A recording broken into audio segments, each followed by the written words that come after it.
다 같이 조용히 기도하심으로써 2025년 2월 2일 주일 아침 예배를 성부와 성자와 성령의 이름으로 시작합니다. 성경 봉독하겠습니다. 오늘 이 시간 여러분에게 주신 하나님의 말씀은 구약성경 신명기 10장 12절에서 16절까지 말씀입니다.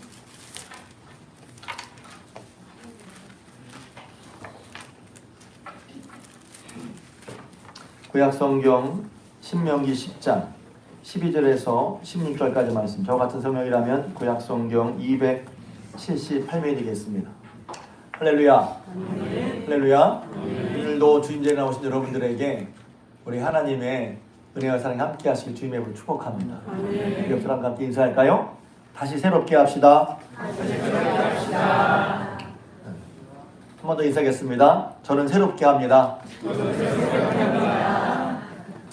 창립 우리 교회 설립 30주년을 맞이해서 표가 다시 새롭게 라는 제목으로 표를 삼고 그 방향으로 나가려고 합니다. 우리의 삶도 새로워지고 무엇보다도 하나님을 믿는 우리의 믿음이 새로워져야 되는데 그 기초 작업으로서 우리의 삶이 어떻게 새로워질까 그 기초를 새롭게 하고자 하는 그런 말씀을 드리고 싶었었습니다. 그리스도인의 삶, 다른 말로 하면 그리스도인의 윤리, 그 말씀 함께 나누고 싶었는데 마침 제가 의뢰받은 설교가 있었어요. 대구 동신교회 문대원 목사님이라는 분이 계신데 제가 이제 이런 말씀 드린 이유는 제가 설교 준비할 때는 대부분 이제 제가 의뢰받은 말씀으로 대부분 설교합니다. 근데 이제 어떤 의뢰받은 말씀이 있으면 함께 나누고 싶거든요. 얼마나 의뢰받았냐면 그냥 그 설교 틀어줬으면 좋겠다 할 정도로 제가 의뢰받아서 그 설교를 토대로 해서 중심으로 말씀을 드리려고 합니다. 인생은 선택의 연속이죠. 우리가 내리는 선택에는 일상적인 가벼운 선택도 있는가 하면 중요한 선택들도 있습니다. 예를 들어서 오늘 점심때 뭐 먹을까? 우리 다 교회에서 먹겠지만 그거 뭘 먹을까 하는 선택도 있고, 그렇지만 중요한 건 누구와 결혼할 것인가 라고 하는 그런 중요한 선택도 있습니다. 성숙한 사람은 올바른 선택, 유익한 선택을 내릴 줄 알죠. 아무거나 막 선택하려고서 뒤에 보면 이거 어떡하지? 감당 못하는 게 아니라 성숙한 사람은 분명한 선택, 올바른 선택, 유익한 선택을 할 수 있습니다. 선택을 하려면 기준이 있어야죠. 아무거나 막 선택하는 게 아니라 선택을 하기 위해서는 일관된 기준이 있어야죠. 무엇 때문에 왜 이것을 선택한다. 그래서 제비 뽑듯이 막 뽑는 게 아니라 확고하고 분명한 선택의 기준이 있어야 하는 것입니다. 올바른 선택을 내리기 위한 그런 기준이 바로 그것을 가르쳐서 가치관 혹은 윤리라고 말합니다. 그러니까 여러분들은 스스로 말을 하면 말할 수 없지만 나름대로 다 마음속에 여러분의 가치관, 어떤 윤리를 가지고 있습니다. 윤리 그러면 좀 고리타분하게 여겨질 수 있어요. 또 제가 얼마 전에 어떤 분과 얘기하다가 중학교, 고등학교 시간에 윤리라는 과목이 없어졌어요. 가르치는 혹시 우리 교회 선생님 계신데 가르치나요? 학교에서? 없어졌습니다. 왜냐하면 윤리라고 딱 하나를 말하기 어려워서. 그러니까 기준이 여러 가지 기준이 있기 때문에 기준을 딱 하나 말하기 어려우니까 많은 학생들이 혼란 속에 있을 수 있습니다. 그러니까 윤리 그러면 좀 고리타분할 수 있지만 사실 이것은 우리 일상과 우리 생활과 아주 밀접하게 연결된 부분입니다.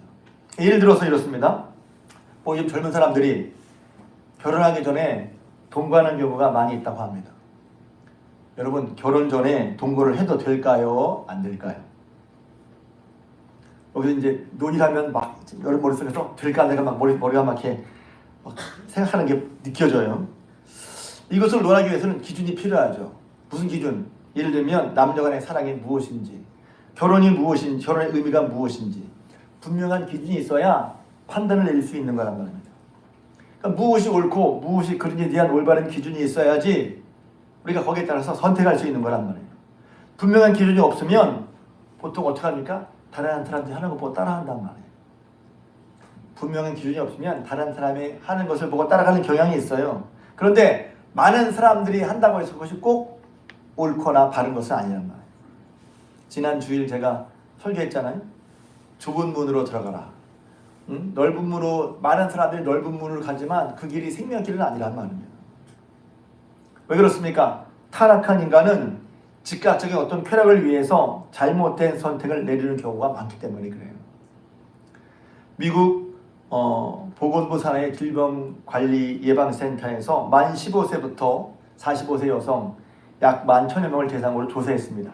결혼 전에 동거를 한 경우와 그렇지 않은 경우를 비교해서 각각 이혼율이 어떻게 되는지를 조사했습니다. 결과가 어땠을까요? 누구나 예측할 수 있는 결과인 것처럼 동거를 한 경우가 이혼율이 훨씬 높았습니다. 저는 이 말씀을 동거하는 사람들을 정죄하기 위해서 말씀을 드리는 게 아니에요. 무엇이 옳고 그른지, 왜 옳고 그른지 우리 그리스도인으로서 다시 새롭게 살려고 할 때 그 기준을 점검해 보자는 거예요. 그 기준을 가르쳐 윤리. 그래서 그리스도의 윤리, 그리스도의 삶이라고 할 수 있고 그리스도의 삶이 어떻게 살아야 되는 그 기준점이 바로 윤리란 말이에요. 그리스도의 삶, 그리스도의 윤리가 어떤지 한번 보자는 말이에요. 점검해 보자는 말이에요.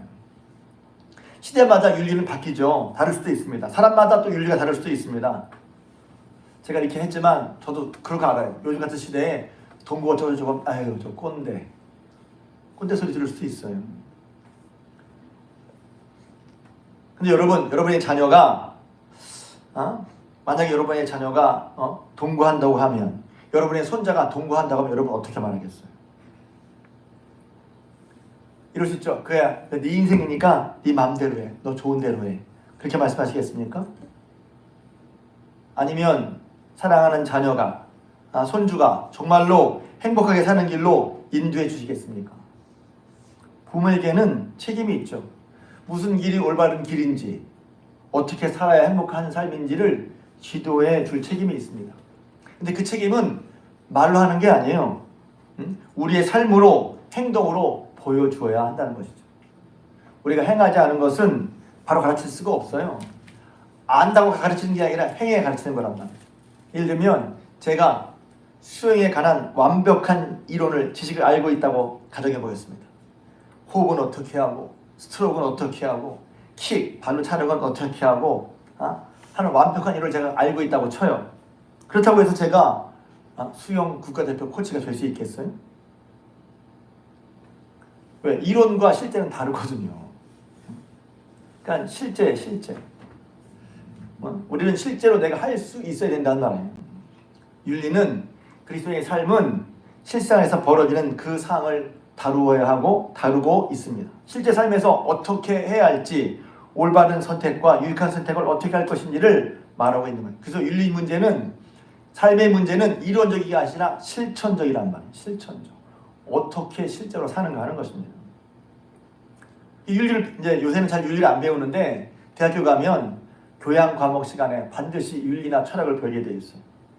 그러니까 일반적으로 여러분이 좀 관심을 가지고 학교나 세미나나 대학에서 윤리를 배울 때 배우다 보면 항상 제일 먼저 배우는 것이 있습니다. 뭐냐면 고대 그리스 철학자들을 배워요. 한국에서도 그렇고요. 제가 미국에서 공부를 하는데 미국에서도 그렇다고 하더라고요.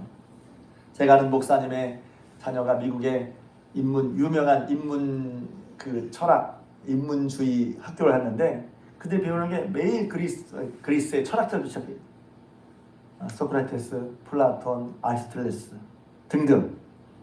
그러니까 참 이해가 안 가죠. 아니 이 시대가 어떤 시대인데, 이 시대가 현대 사회가 얼마나 복잡하고 다양한데 윤리를 배우는데 왜 2400년 전 얘기를 듣는단 말이에요. 그래서 이거 뭐 옛날 걸 배워? 싶지만 다가긴 이유가 있는 거예요. 왜냐하면 그 당시 2400년 전 그 그리스의 철학자들처럼 삶에 대해서 진지하게 고민한 사람들이 없기 때문에. 여러분 현대 사회는 참 풍요로워졌죠. 물질적으로 풍요로워졌지만 정신적으로는 많이 빈곤해졌어요. 여러분들 핸드폰을 가지고 계시죠? 여기 핸드폰 없는 분이 거의 없을 거예요. 여러분 1시간 동안 핸드폰을 잡지 않고 얼마나 보낼 수 있어요? 그래서 어디 갈 때 제일 먼저 따지는 거, 핸드폰 챙긴단 말이에요. 집에 가서 한번 해보세요. 여러분이 핸드폰을 1시간을 보낼 수 있나? 더군다나 책을 읽거나 혹은 1시간 동안 성경을 읽을 때 핸드폰 없이 읽는 것이 가능한가? 결코 쉬운 일이 아니라는 거예요. 여러분 성경이나 책을 읽는 것이 1시간 읽는 것이 어렵다면 사색하는 것은 훨씬 더 어려워요. 그래서 현대인들은 어떤 의미에서 깊이 생각하는, 사색하는 법을 잘 모릅니다. 왜냐면 또 이러죠. 생각 귀찮아. 그냥 그렇게 해. 어느 순간인가 생각하는 것을 귀찮게 여겼단 말이에요. 그러니까 윤리를 말할 때 그리스 철학자들이 말했던 이상으로 더 깊이 있는 말을 할 수가 없기 때문에 현대에서 윤리를 배울 때 그리스 철학자부터 배운단 말이에요. 여러분도 그냥 상식적으로 소크라테스, 플라톤, 아리스토텔레스 다 아는 사람들일 거예요. 그 중에서 알렉산더 대왕의 스승이었던 아리스토텔레스는 아테네 학당에서 행복에 대한 강의를 많이 했어요. 최고의 선은 무엇인가? 선 중에서 최고의 선, 그리고 행복은 무엇인가를 많이 얘기했단 말이에요. 아마 여기도 지금 교회 얘기지만 여러분이 행복에 대해서, 선에 대해서, 어떤 교수 유명한 책이죠. 정의에 대해서, 정의란 무엇인가 이런 것을 주제로 많이 얘기를 하면 많이 얘기할 거예요. 근데 그 당시에 그렇게 거기에 대해서 최고로 많이 생각을 했던 사람들이 그런 강의를 써서, 특히 아리스토텔레스는 그런 강의를 써서 정리를 했는데, 그 정리한 책이 그 유명한 니코마커스 윤리한 책이에요. 니코마커스는 아리스토텔레스의 아들 이름인데 니코마커스 윤리한 책을 만들었어요. 이 책이 지금도 서양 철학과 윤리의 기초가 되고 있습니다. 근데 아리스토텔레스는 뭐라고 말했냐면 이렇게 말했어요. 반복하는 습관이 인격을 형성한다. 반복하는 습관이 인격을 형성한다. 그러니까 우리가 이제 예전에 제가 말씀드린 사무엘 스마일스가 그걸 이정해서 했죠. 행동은 인격을 낳고, 행동은 습관을 낳고, 습관은 인격을 낳고, 인격은 운명을 낳는다. 그러니까 생각은 행동을 낳고, 행동은 습관이 되고, 습관이 인격이 된다. 그걸 우리를 많이 했잖아요. 그런 말을 많이 했는데 이 말을 처음 했던 사람이 바로 아리스토텔레스란 말입니다. 그는 이렇게 얘기했어요. 선을 행함으로써 인간이 선한 존재가 될 수 있다. 그러니까 선을 행하면 선한 존재가 된다고 봤다는 거예요. 그러니까 그 사람은 사람의 인간에 대한 기본적인 인간의 이성과 도덕성을 신뢰했어요. 그래서 선행동을 계속 가르치고 그 행동을 계속하면 인간은 선해진다 이렇게 했단 말입니다. 근데 여러분 정말 그럴까요? 인간이 과연 합리적이고 도덕적일까요? 여러분은 고속도로에서 과속 단속 카메라가 없는데도 규정속도를 잘 지킵니까? 우리가 스스로를 합리적이고 이성적이고 도덕적이고 생각하는데 사람은 보면 말입니다. 인간은 합리적이지도 않고 도덕적이지도 않습니다. 왜냐하면 인간은 타락했고 이기적이라는 거예요. 그래서 기독교 그리스도의 삶은, 기독교의 윤리는 왜 제가 이런 장황 설명하냐면 인간의 이성을 기초로 하지 않는다는 거예요.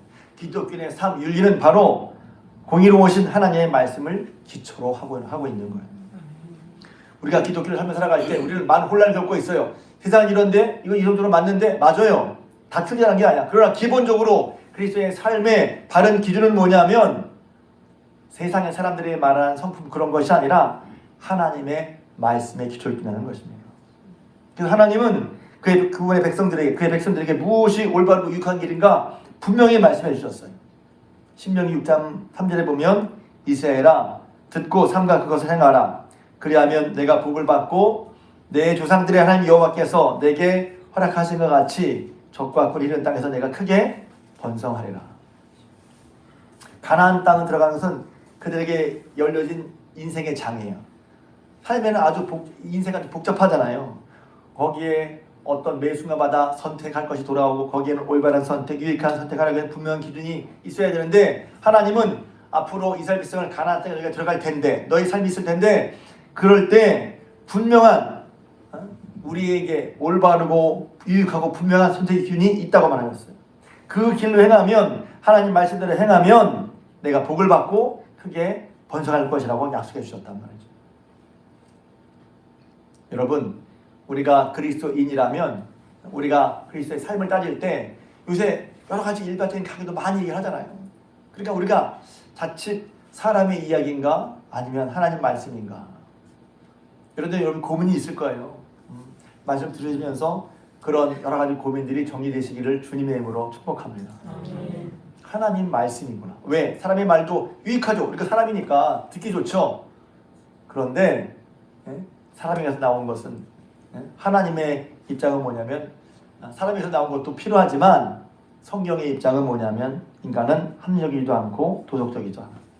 그래서 사람의 생각보다 하나님의 말씀에 기준을 둬야 한다는 것입니다. 그리스도의 삶에 그리스도의 윤리적인 기독교 윤리의 기초에는 세 가지가 있는데 첫째는 바른 동기가 있어요. 바른 동기. 둘째는 바른 기준, 바른 목표. 동기와 기준과 목표가 있는데 신명이 그것이 잘 나타나 있어요. 동기는 뭐냐면 왜 그러냐는 거예요. 왜 이렇게 해야 되는 것인가 하는 것입니다. 그랬을 때 기독교 윤리, 그리스도의 삶의 동기는 뭐냐면 바로 하나님의 사랑이란 말이에요. 우리가 올바른 삶을 살아야 되는 중요한 이유는 하나님의 사랑이에요. 죄의 사망 가운데서 우리를 건져주신 그 하나님의 사랑, 우리를 구원하시고 우리를 자녀 삼으신 그 하나님이 원하시는 것이 딱 한 가지인데 그게 뭐냐면 오늘 본 말씀 마음과 뜻과 정성을 다해 하나님을 사랑하는 거란 말이에요. 한번 읽어볼까요? 신명기 10장 12절 말씀 다시 한번 읽겠습니다. 읽습니다. 시작. 이스라엘아 내 하나님 여호와께서 내게 요구하시는 것이 무엇이냐? 곧 내 하나님 여호와를 경외하여 그의 모든 도를 행하고 그를 사랑하며 마음을 다하고 뜻을 다하여 내 하나님 여호와를 섬기고. 우리를 구원하신, 우리가 죄인에 불구하고 죄 때문에 멸망 받을 수밖에 없었는데 그럴 자격조차 없었는데 그런 우리를 구원하신 하나님의 의도가 무엇입니까? 한 가지예요. 주님을 경외하고 주님을 사랑하는 것입니다. 주님을 경외하고 주님을 사랑하는 거예요. 우리는 주님을 경외 사랑하는 것과 우리의 구체적인 삶과 별로 관계가 없다고 생각합니다. 그러니까 교회에서는 사랑하지만 밖에서는 주님을 사랑하는 마음을 어떻게 살지 잘 생각을 안 하는 경향도 있어요. 그래서 그것은 나눠진 게 아니에요. 우리가 기독교인의 삶을 살아갈 때, 그리스도인의 삶을 살아갈 때 기독교의 윤리의 기초가 되는 것은 뭐냐면 바로 그 동기가 하나님 사랑에서 나온다는 거예요. 하나님이 나를 사랑하신 그 사랑이 동기가 되어서 이렇게 제일 먼저 우리도 하나님을 사랑해야지. 마음과 뜻과 정성을 다해서 주님을 사랑하는 것이 가장 큰 계명이란 말이에요. 이건 예수님의 가르친 것도 마찬가지예요. 유명한 얘기죠. 어떤 율법사가 예수님께 찾아와서 질문했습니다. 성경에서 가장 큰 계명은 무엇입니까? 가장 큰 계명, 가장 근본적인 계명. 어떤 그런 종류 이러잖아요. 이 책을 싹 정리해서 한마디로 말해봐. 너무 복잡하니까 쉽게 중요한 핵심을 한마디로 말해봐. 그러는 거죠. 지금 율법사가 몰라서 물어본 건 아니잖아요. 예수님을 시험하려고 물어본 것이었죠. 그때 예수님께서 이렇게 대답하셨죠. 유명한 얘기죠. 마태복음 20장에 보면 예수께서 이르시되 내 마음을 다하고 목숨을 다하고 뜻을 다하여 주 너희 하나님을 사랑하라 하셨으니 이것이 크고 첫째 되는 계명. 기억하십시오. 크고 첫째 되는 계명. 크고 첫째 되는 계명이 뭐죠? 하나님을 사랑하는 거예요. 여러분 반드시 이것을 명심하고 지키시길 주님으로 축복합니다. 첫째 되는 계명이 무엇입니까? 하나님을 사랑하는 거예요. 하나님을 경외하고 그를 사랑하는 게 첫 번째 계명이라는 거예요. 여러분 이 계명에 대해서 어떤 분은 금방 아멘할 수 있죠. 어떤 분은 이게 왜 계명이야? 계명이라는 것은 이렇게 살아라 하는 거 아니겠어요? 그런데 사는 행동보다도 더 중심 혹은 더 이렇게 보면 뭐라 그럴까요? 구체적이지 않은 것 같아. 하나님을 사랑한다는 게 하나님 사랑하는 게 왜 계명이지? 하나님 사랑하는 게 왜 우리의 삶에서 중요하지? 하나님 사랑하는 게 우리가 올바르고 바른 선택을 내리는데 그게 어떤 기준이 되지? 라고 생각할 수 있지 않겠어요? 제가 지난번 제가 이 설교를 준비하러 한 6주 전부터 준비를 했는데 그러니까 설교다가 제가 미리 그런 얘기 나갔어요. 제가 한번 설교에서 그런 얘기 했죠. 하나님을 사랑하는 얘기는 기독교밖에 없다. 그건 파스칼의 팡세에서 나온 팡세에서 나온 책이에요. 파스칼은 10세기 프랑스의 수학자였어요. 유명한 사람이었죠. 근데 그 팡세라는 이제 신앙적 에세이를 썼습니다. 거기 이렇게 얘기했어요. 참된 종교는 인간이 신을 사랑하도록 해야만 한다. 그 어떤 종교도 이러한 명령을 하지 않았지만 기독교는 그것을 당연히 해왔다. 이거예요. 그 어떤 종교도 하나님을 사랑하라고, 신을 사랑하라고 가르치지 않았다는 거예요. 오직 기독교만 하나님을 사랑하라고 말한다는 거예요. 그러면서 왜 그렇지? 그 이유가 뭐냐는 거예요. 그 이유는 세상에 많은 종교가 있는데 왜 신을 사랑하라고, 하나님을 사랑하라고 가르치지 않았을까? 그 이유가 뭐냐면 다른 종교는 다 사람이 만들었기 때문이라는 거예요. 사람이 만들었어. 여러분, 종교가 어떻게 만들어지는지 아십니까? 나에게 필요한 것이 있기 때문에 사람이 종교를 만듭니다. 일반적으로 종교하기 그래요. 왜 종교가 만들지? 일반적으로 교회 다닌다는 사람, 종교 아닌 사람을 생각할 때 왜 종교를 믿어? 저 사람 이게 필요하니까, 이것이 부족하니까 그것을 채워달라고. 곧 나의 필요를 채우기 위해서 종교를 만들었다고 말한단 말이에요. 나에게 놀 것이 필요하고 건강이 필요하고 안정이 필요하니까 무언가 신의 도움을 구하는 거예요. 그렇게 신의 도움을 구하는 과정이 체계화되면 그것이 곧 종교가 되는 거란 말이에요. 모든 다른 종교의 시작은 인간의 필요를 채우는 것에 있어요. 그리고 신은 그 필요를 채우는 목적에 불과해요. 목적, 수단에 불과한 거예요. 그러니 수단을 사랑합니까? 그것은 인격적인 관계가 아니라 비인격적인 관계란 말이에요. 근데 기독교는 사람이 시작된 것이 아니야. 여러분은 성경도 인간이 만들어낸 게 아니라 하나님께서 주신 말씀이란 말이에요. 그러니까 그 증거가 뭐죠? 그럼 이게 하나님이 이것을 만드셨다는 증거가 뭐야? 그러면 성경에서 말하는 바 그러니까 그 증거가 뭐냐면 성경이 가르치는 바 하나님을 사랑하는 데 있다는 거예요. 처음 들어볼 수 있으면 저는 이제 제가 그 목사님 설교 들으면서 그게 저는 이제 더 확실하게, 왜냐면 하나님을 사랑하는 게 중요하다고 알고 있었는데 왜 이게 중요하지? 다른 종교는, 사람이 만든 종교는 하나님을 사랑하는 말이 없어. 왜? 자기 중심이니까. 내 필요 중심이니까. 여러분, 어쩌면 교회 다니는 분들 중에서도 하나님을 섬긴다고 하는데 하나님 섬기는 건 둘째고 사실은 내 필요와 내 목적을 이루기 위해서 다니는 것도 있을 수 있어요. 하나님과의 관계에서 가장 중요한 건 바로 하나님을 사랑하는 거란 말이에요. 인격적인 관점에서 제일 중요한 건 바로 하나님을 사랑하는 거예요. 초대교회 교부인 어거스틴은 이런 얘기 했어요. 여러분, 하나님을 사랑하십시오. 그리고 나머지 여러분 마음대로 하십시오. 하나님을 사랑하고 나머지 내가 하고 싶은 대로 마음대로 해. 그러면 와, 되게 좋다 생각하지만 곰곰이 생각해보면 참 어려운 계명이란 말이에요. 어떤 면에서 최고 수준의 명령을 하는 거야. 하나님을 사랑하는 거. 왜냐하면 성경에 나오는 모든 계명을 사람을 사랑하면 그 모든 것을 하나님 뜻대로 할 수 있다는 것이죠. 여러분, 우리가 다른 면을 보면 우리가 말씀대로 살지 못하는 이유가 뭡니까? 그것은 그 이유를 보자면 하나님보다 다른 것을 더 사랑하기 때문이에요. 나 하고 싶은데 못해요. 하고 싶으면 못해요? 그 속을 깊이 보여요. 예를 들어서 다른 사람을 비방하는 경우가 있어요. 그 자리에 없는 사람을 비방하고 욕하는 것을 즐기는 사람이 있어요. 이 사람이 하나님을 사랑하는 사람일까요? 그렇지 않을까요? 하나님 사랑하는데 그래요. 그럴까요? 하나님을 사랑하는 사람이 하나님이 만드신, 창조하신 다른 사람을 함부로 비방할 수 없다는 거예요. 진정으로 하나님을 사랑한다면 그렇게 행할 수 없다는 것이죠. 또 다른 예로 이기적이고 인색한 사람이 있습니다.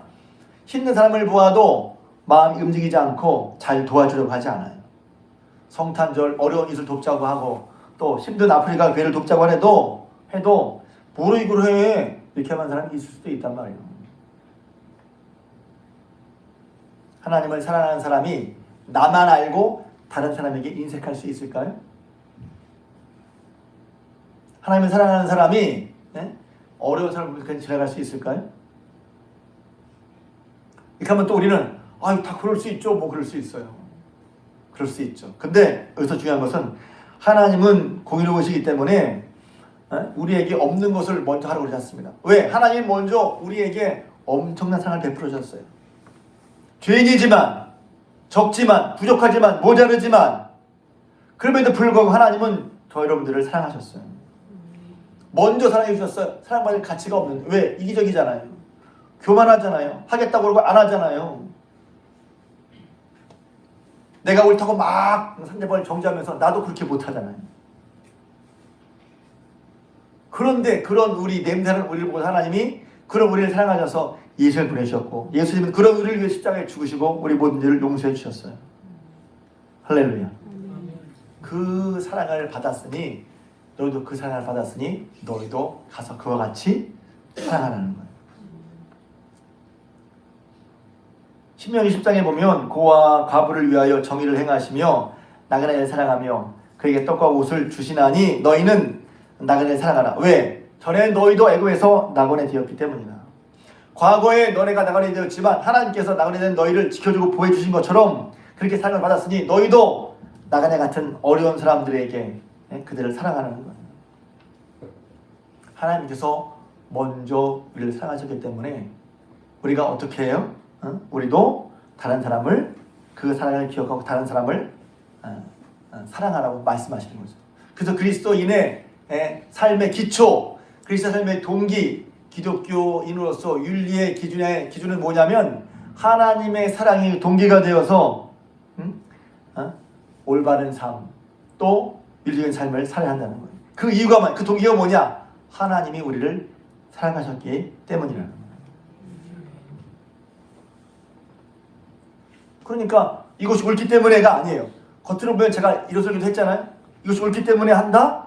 그것도 기독교인은 윤리적이야. 윤리적이란 말 누구보다도 바른 삶을 산다는 것이요. 바른 선택한다는 것이요. 근데 선택의 근거가 어디 있어요? 겉으로 보이면 똑같지만 우리의 믿는 사람의 선택인 것은 하나님이 사랑하셨기에 하나님의 사랑을 한 거란 말이에요. 다른 사람 달라. 똑같은 모습이 나타나지만 어린 사람을 도와주지만 다른 사람은 공의에 의해서 야, 있는 사람이 없는 사람 도와줘야지.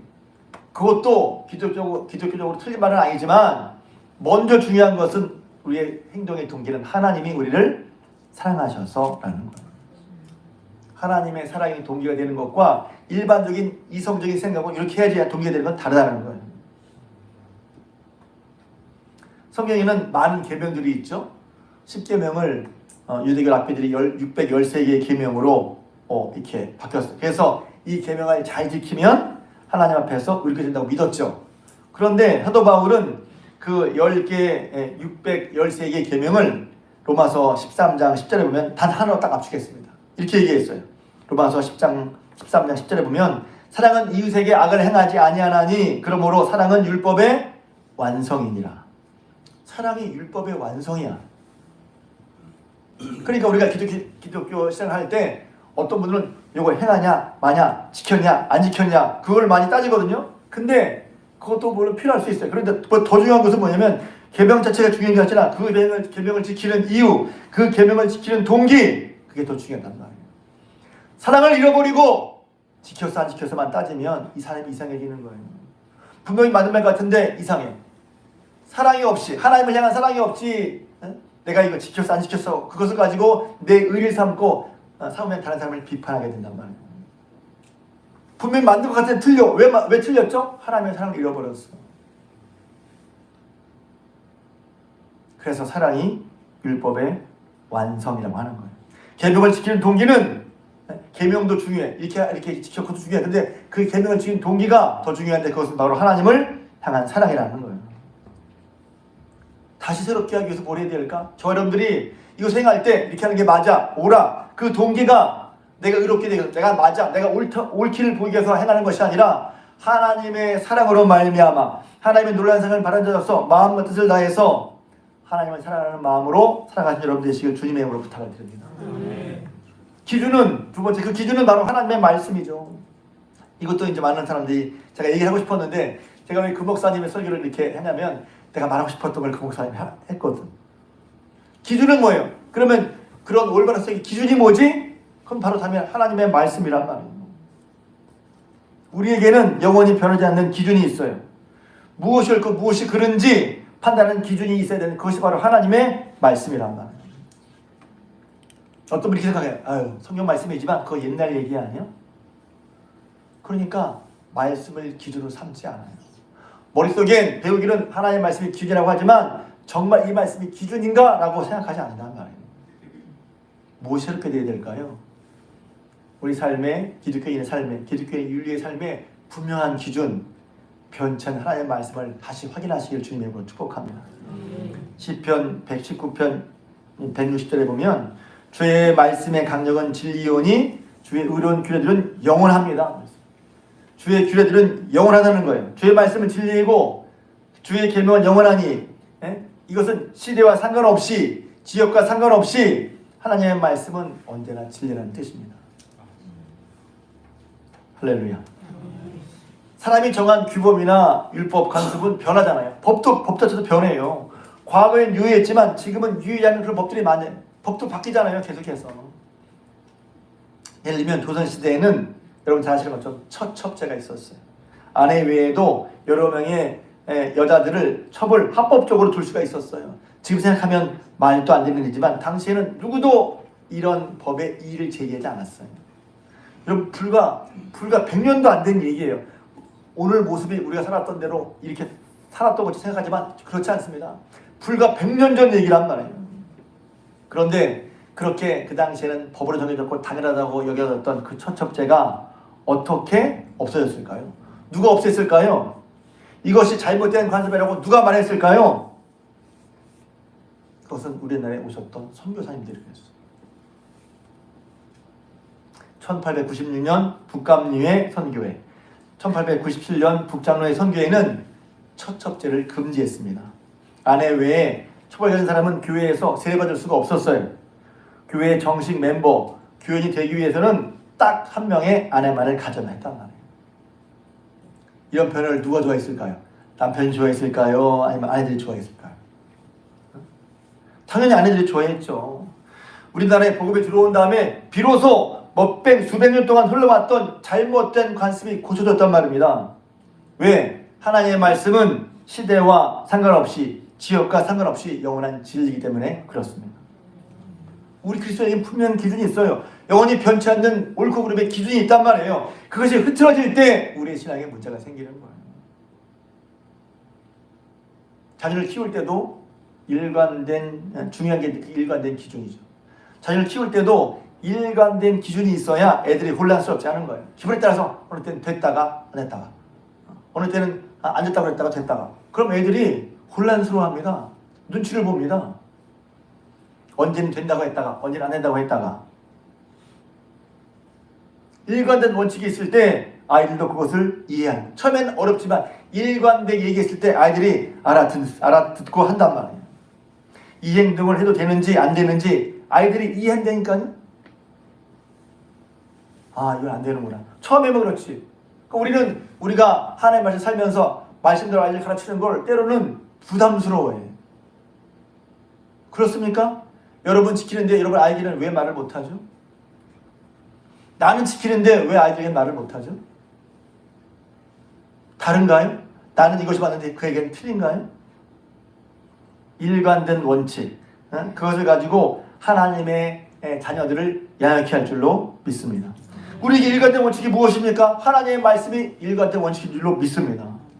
그 말씀대로 아이를 양육하고 아이를 지도할 때 아이들이 정서가 안정되고 아이들도 받아들이게 되는 거예요.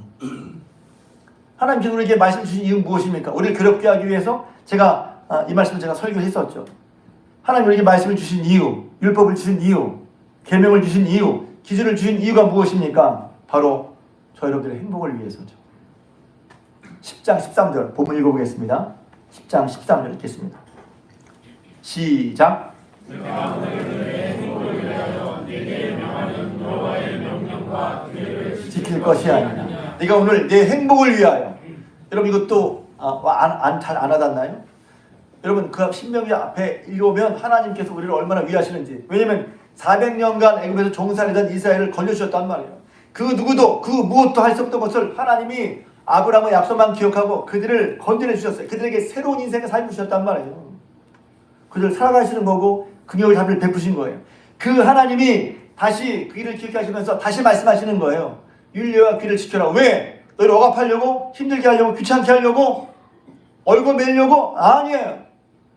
너희의 행복을 위해서 말씀하시는 거예요.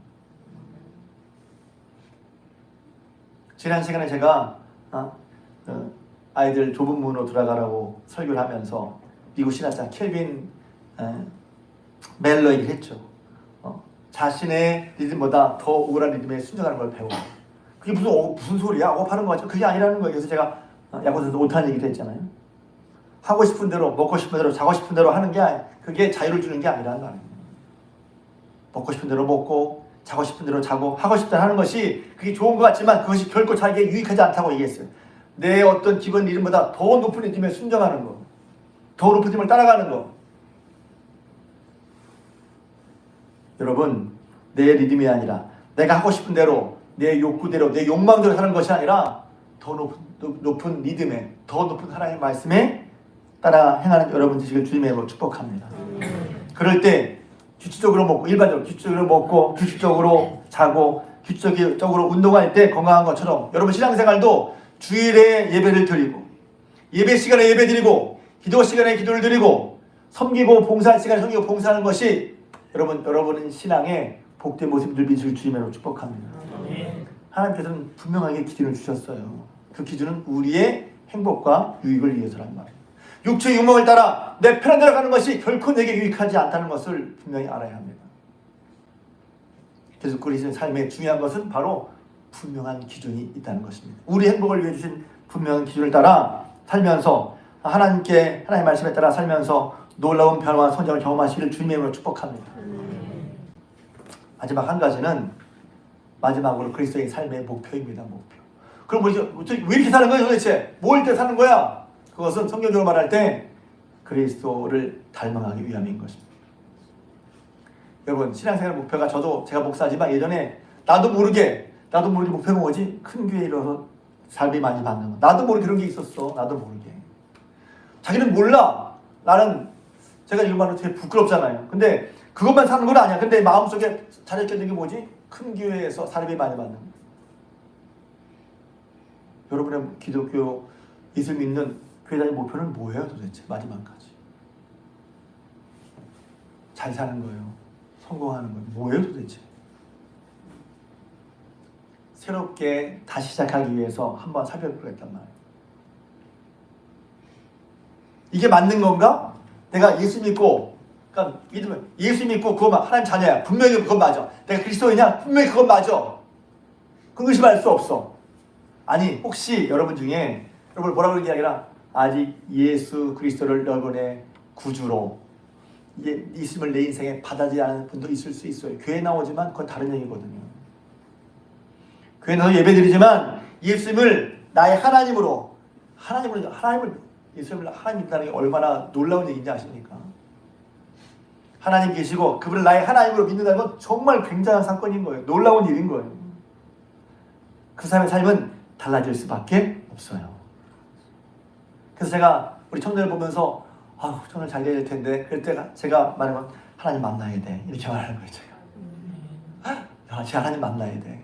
하나님 만나면 되는데 제 삶이 그랬거든요.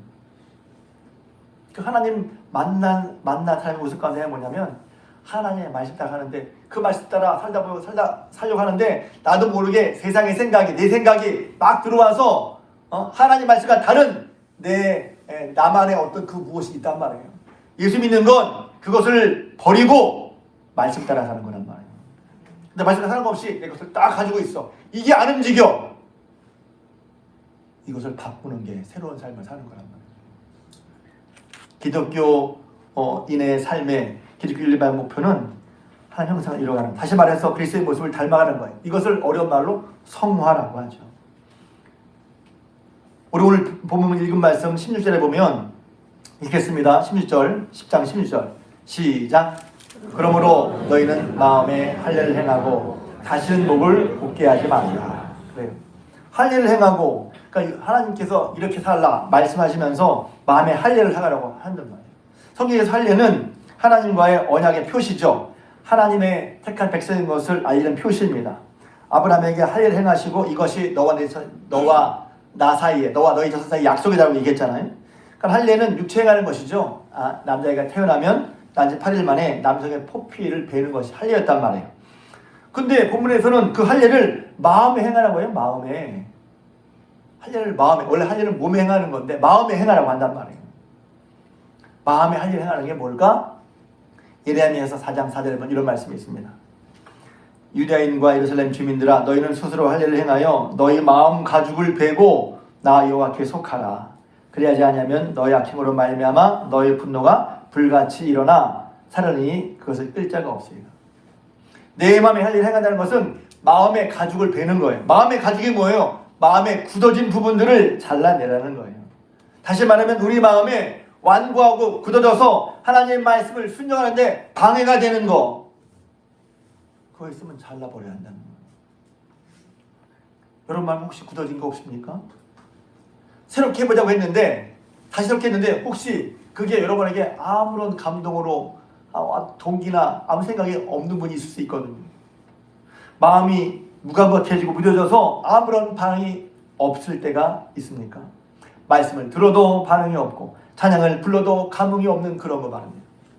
교회에 나와요. 주일도 지켜요. 헌금도 드립니다. 그런데 마음에는 무감각해, 무반응한 마음이에요.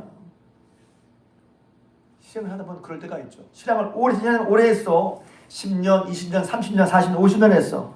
그런데 그럼에도 불구하고 마음이 무너질 때가 있단 말이에요. 주님을 생각해도 아무런 느낌도 없고, 내가 할 일은 다 잘합니다. 교사도 하고 속회사역자도 하고 부장도 하고 권사집사도 하고 다 해. 예배도 드립니다. 봉사도 합니다. 그런데 마음에 아무 느낌도 없고 마음이 무덤덤해요. 여러분 그때가 신앙의 위기예요. 왜 그렇습니까? 중요한 것은 뭘 한 좋은 게 행위가 아니란 말이에요. 그 속에 아까 첫 번째 하나님 향한 마음이 있냐는 거예요. 하나님을 향한 마음, 하나님 사랑하는 마음이 있냐는 거예요.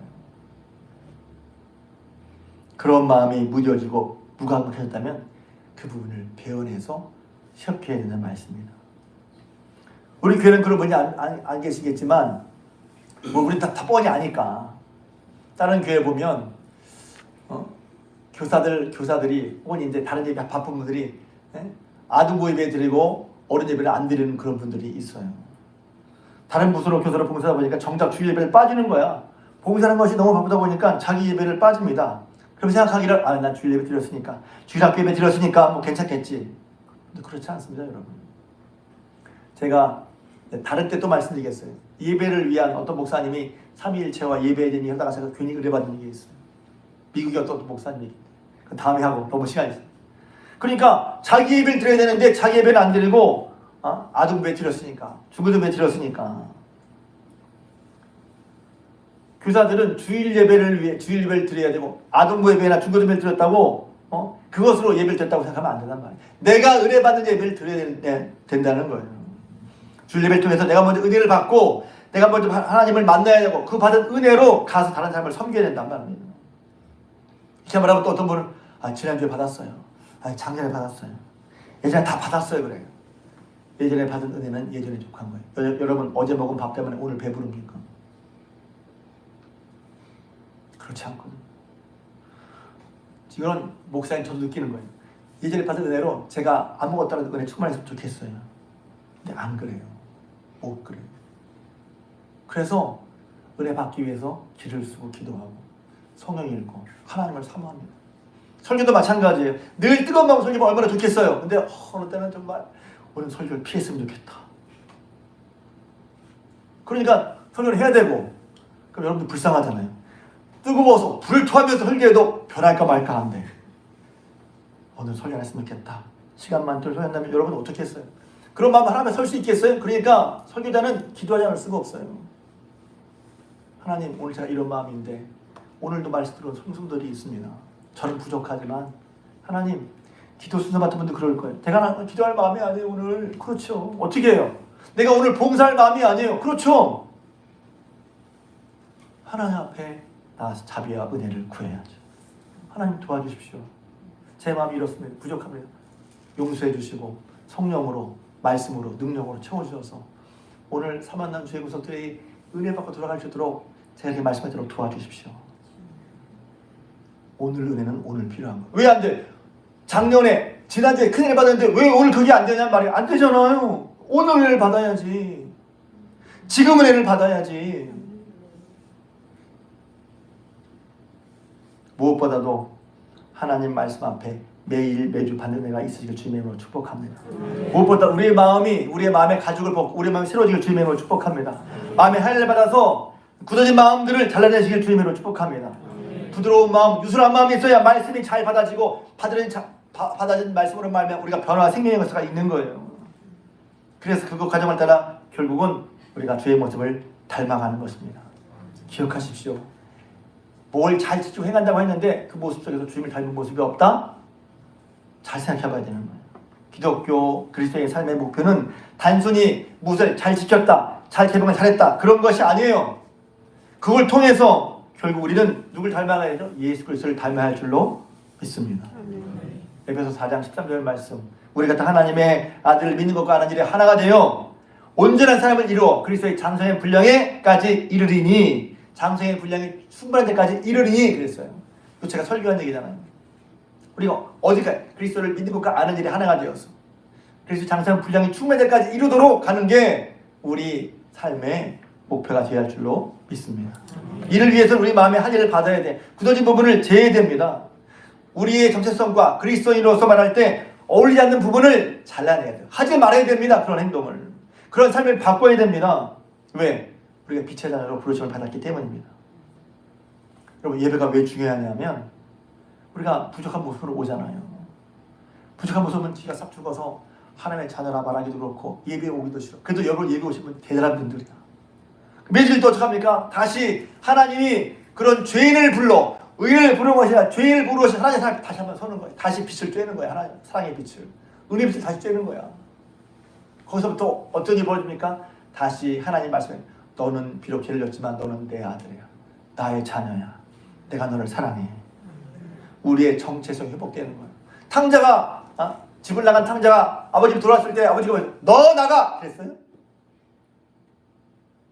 안아주시고 입을 맞춰주시고 냄새나는 아들이었지만 새로운 옷을 입혀주시고 새 신발을 시키시고 가락시키고 이게 뭐야?